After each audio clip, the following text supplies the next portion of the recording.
my name is actually Perez, and I'm a PR major here at Biola in my senior year. I'm going to be talking today about public relations as a conduit for social change. So when I came to Biola, I had no idea what PR was. What I knew about it was from, movies and people planning parties and throwing big media events and Lindsay Lohan and That Lucky Movie. Those are pretty much the things I knew about PR. And so, thankfully, for these past 4 years, my perspective has changed and grown, and I now know it through this definition. Public relations is the strategic communications process that builds mutually beneficial relationships between an organization and its publics. And I think because this is the definition of PR, this is how we look at it, it creates an incredible facet for social change. We are facilitators of communication and building mutually beneficial relationships. So we have training and advocacy and communication and encouragement for organizations and the public. And so that's why I see social advocacy relating to this topic. And I'm going to show you through 3 areas of PR where I've seen social change, where I've seen people making a difference in areas where it might not otherwise have been made. The first one is social media, and then event planning and crisis PR. So I'm going to go through a social media campaign that Water is Life did called the #Killer. This campaign was done in 2012, and when I first heard about it, I was underwhelmed. I was like, a #killer, what does that mean? You can't kill a hashtag, that's ridiculous. I don't know what it means. So the more I looked into it, it was about, they wanted to kill the hashtag first world problems. And Water is Life saw this hashtag as an irony, but also as like an insight into Americans' lives and how we think and how we interact and feel, and saw it as a problem. That even though it's a joke, we're still focused on the menial things that we deal with in daily lives without outside or insight into the outside world. And so they ran this video of Haitians reading, or people from Haiti reading some of the tweets that featured this hashtag in front of homes and schools and rundown buildings. And I'm going to show you a few seconds of it. Hopefully. I hate when my phone charger won't reach my bed. I hate when my little seats aren't hidden. When I go to the bathroom and I forget my phone.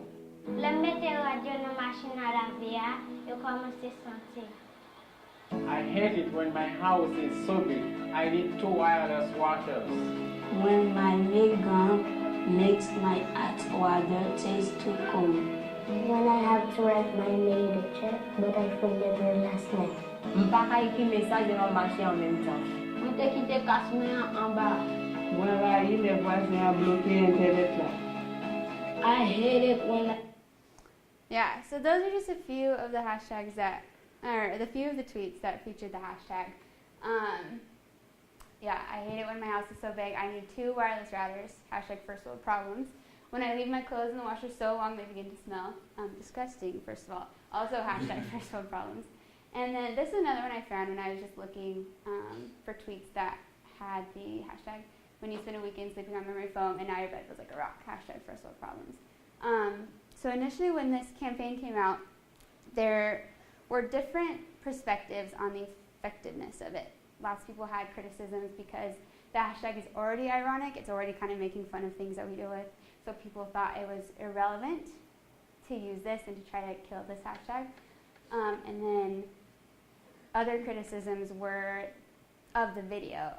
They thought the graphics and where the people were speaking was more manipulative than anything else, and those were some of the pushbacks. But overall, as a PR person, I see this campaign as an incredible win. I think they created a conversation about social issues that people would have no idea about and would have no knowledge of if they hadn't have spread this information. Within the first few weeks of this video, it received over 1.7 million hits. So that's 1.7 million people talking about this, having understanding, having a perspective for an outside problem. This campaign was able to influence opinions, values, and beliefs, which is something that we learned about in PR, and show people that there's so much more that we can care about. There's so much more that we can be involved in, so much more that we can know about and have a voice for. So regardless of the criticisms, it was an avenue for social change. It brought awareness to people's hearts and minds and caused national action. And then there's a couple other campaigns through social media that brought social change. One of them is the hashtag Last Selfie, which was helping to inform people of these species that are nearing, that are endangered species that are nearing extinction. So that was a cool social media campaign.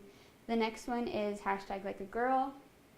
This was done by Always. They were seeking to change the perspective of this phrase, like a girl. They were trying to empower women, show that we are strong, show that there's more than like a girl being a laughable phrase, but that is actually a really great thing. And then the next one was the ALS Ice Bucket Challenge. Through this social media campaign, they were able to raise so much money to help this cause.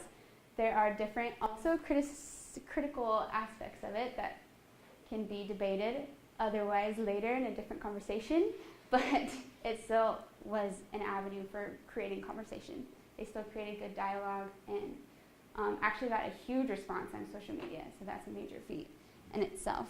And then the next area of PR that I think is an avenue for social change is event planning. This is a smaller scale of social change. Darling Magazine is an organization based in LA, and their tagline is The Art of Being a Woman. Darling Magazine holds events every 3 or 4 times a year, Darling Dinners, where they invite women to come and hear from speakers and have conversations and be encouraged and empowered. And some of the topics have been self-image, transitioning, and work-life balance. And through these dinners, they desire to create a community. They desire to create encouragement and empowerment for women to be exactly who they are. Their mantra reads, "Darling is the art of being a woman. Darling Magazine holds the mold of women up to the fire to evoke a discussion on femininity and reshape an authentic design.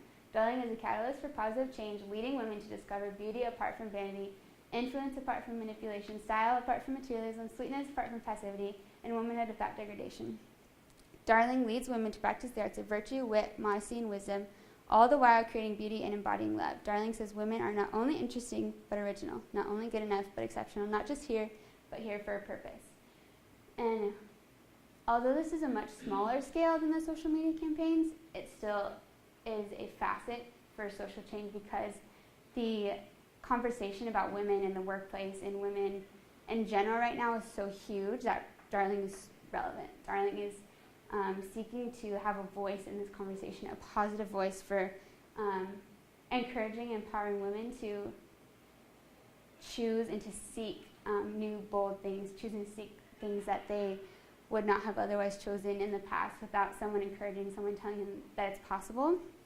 And I think this creates more dialogue about women, and that's what I love about PR, is that we're all about informing people and creating conversation and changing the way people think and opening their eyes to different aspects of relevant and hot topics. And so this event planning is one of the ways. And then finally, what I want to talk about was crisis PR. And crisis PR is something that I just learned about in a class 2 years ago that I didn't even know was an aspect of PR. But I've grown to love it and be more interested in it. And I'm going to talk a little bit about the Syrian refugee crisis, regardless of our political stances and whatever we believe about it. I think public relations has a huge role to play, and that we can bring a lot of clarity and communication and resolution to this huge crisis. One of the ways that I think we bring resolution and clarity is through our role as advocates. PRSA Code of Ethics says that we serve the public interest by acting as responsible advocates for those we represent. We provide a voice in the marketplace of ideas and facts and viewpoints to aid informed public debate. And the Syrian refugee crisis is so huge, so beyond anything that we know, our knowledge, our personal understanding, that I think PR would be the perfect industry, the perfect people to bring clarity, to bring communication, to create a dialogue that is meaningful. I think PR has the ability to get facts and relate to the public, has the ability to get information from important people and important sides of this conversation to inform society about it that would be beneficial. And I think that's why PR would be effective for this crisis. And it's something that encourages me because as a student, I don't see much of a place that I would have in resolving this issue, but knowing the skills and competencies I learned from PR, I can see like, okay, I can help create a conversation, I can help bring facts, I can help show people that different sides and different aspects than just one type of media or one type of political debate would bring. And then finally, why do we care about social change, about PR? And I think the biggest reason as students at Biola University is because God has called us to care, God has called us to bring change. And I think that through this verse, that my command is this: love each other as I have loved you, John 15:12. And I think that social change comes through seeing that love of Jesus Christ. It comes through receiving that and saying, okay, there's something I can do. There's a big change here that needs to happen, and I have the tools to do it. I have communication. I have presentation skills. I have knowledge that other people don't, to bring an impact and to make a change and to inform people of the things that are going on in the world. And that is everything. Oh, thank you.